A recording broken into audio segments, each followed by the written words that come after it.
Hello everybody and welcome. In this video I'm going to answer the question, can you get Apple Maps on Android?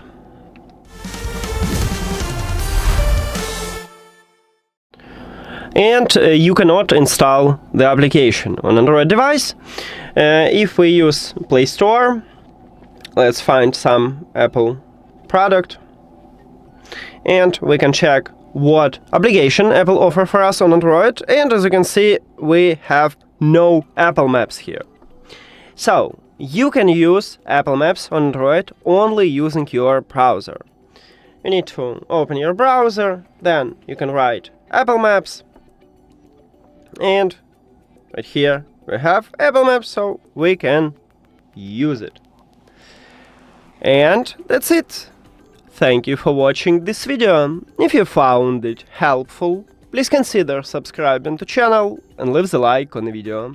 See you later!